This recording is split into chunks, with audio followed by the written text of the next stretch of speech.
Greetings, ladies and gentlemen, and welcome to this latest edition of Tales from Outer Space, where I take stories from across the internet and read it for your entertainment. This particular story is called That Time a Human Snapped, written by Farm Witch 4275. We sat quietly in our office, still lamenting the fact that the end of our shift was still 6 hours away. Tendrils happily typing away at my desktop, but letting out a disappointed sigh at the feeling of an empty teacup.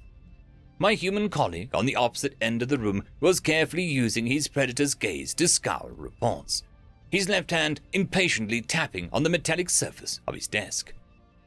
It was quiet, save for the occasional fidget and patient tap, or the sound of the clock ticking away on the wall. "Hey, Thrag." "Yes, human friend Marcus," I replied, as he suddenly broke the calm. "Just Marcus. I ever tell you about what happened to a buddy of mine in school?" He looked up from his work at me. No. Is this the one about the cheerleader who sprained her leg when she fell from the pyramid?" I asked.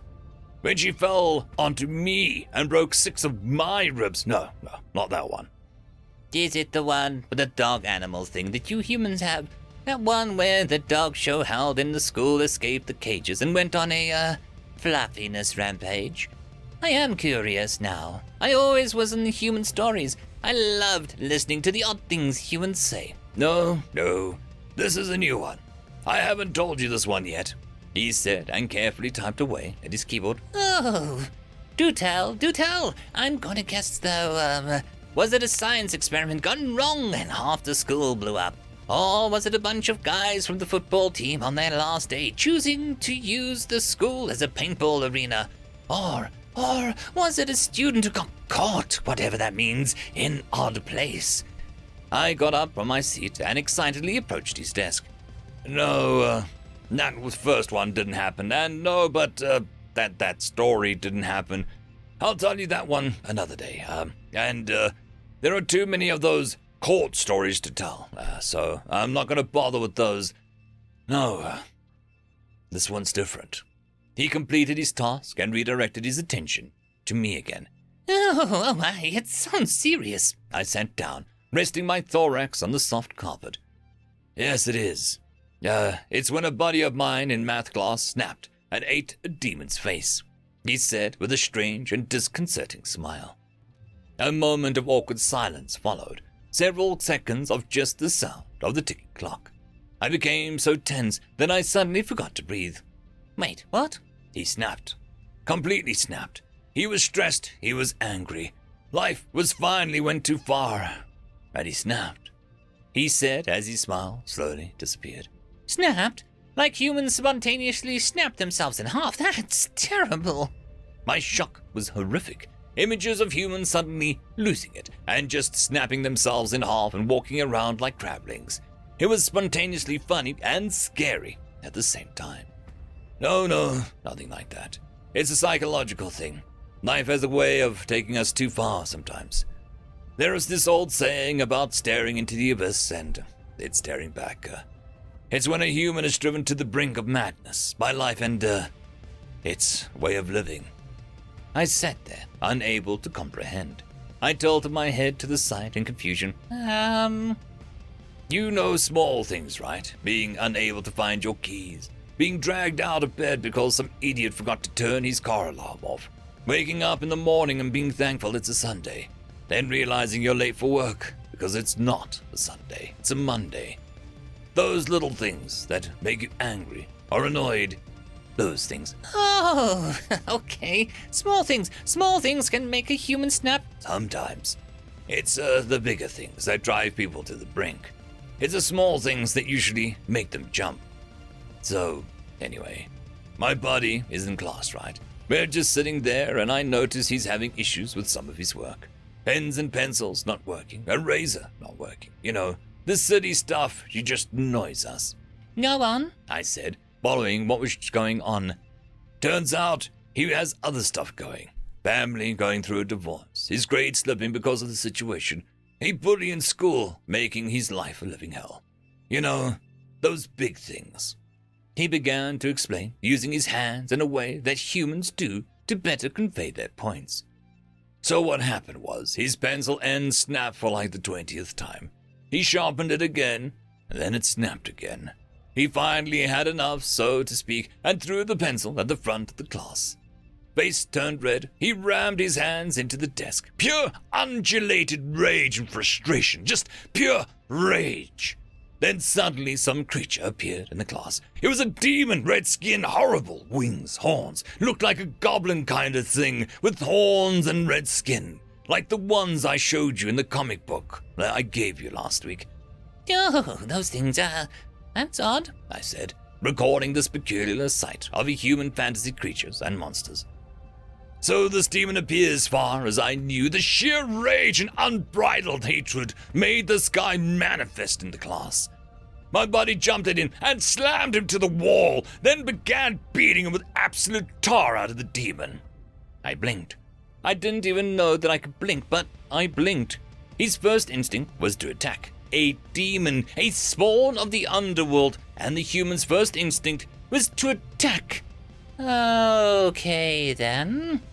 By this point, the class erupts into chaos, right? 2 reasons. First, some kid has completely lost it and is going crazy. The second reason was that demons are real, and there is one right here getting torn apart by the crazy kid. So chairs are flying, tables are turning, teachers are going to security to call the cops.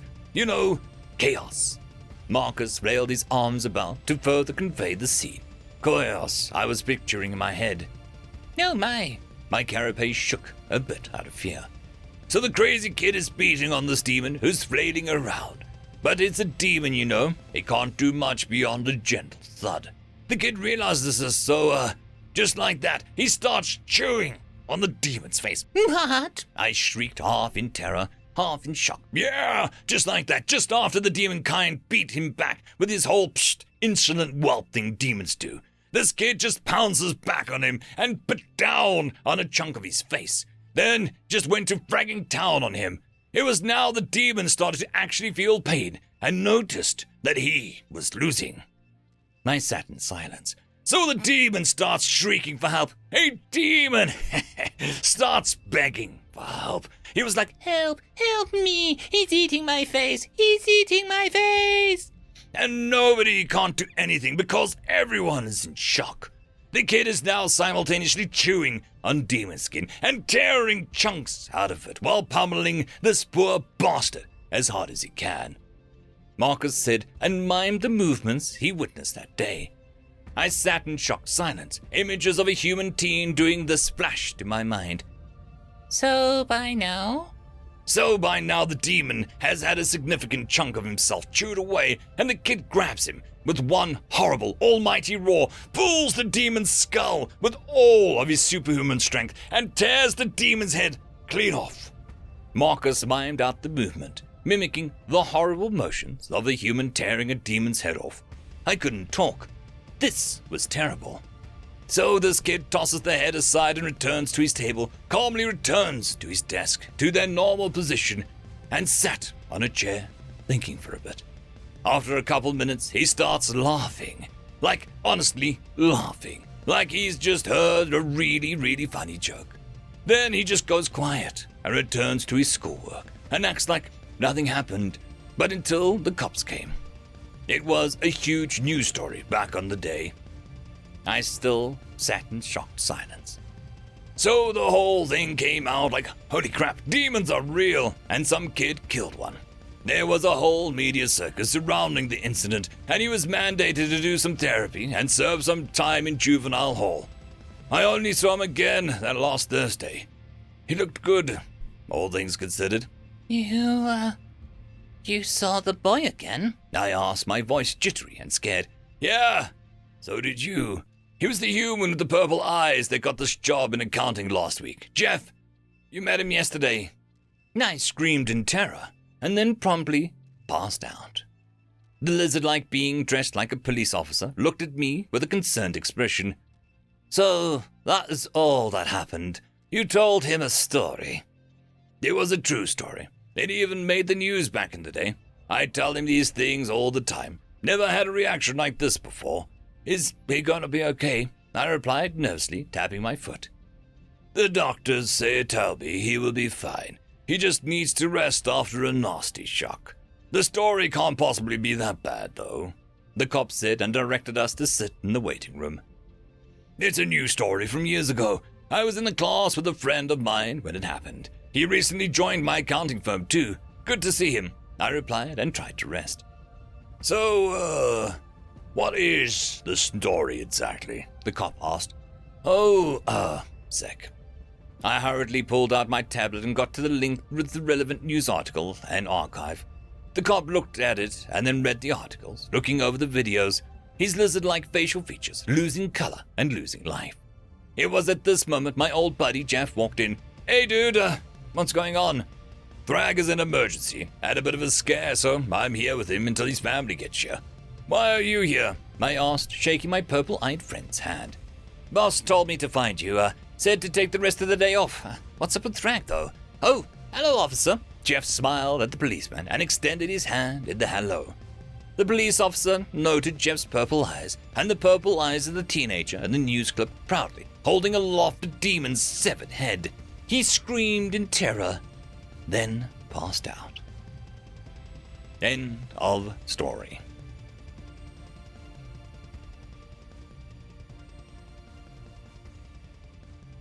I'd quickly like to thank the T5 channel members and patrons: Caspar Arnholtz, Cam Maxwell, Lord Azrakal, Dragzoon WRE, Holly Sister, Ambrose Cattell, and Quantum Wednesday. Thank you very much.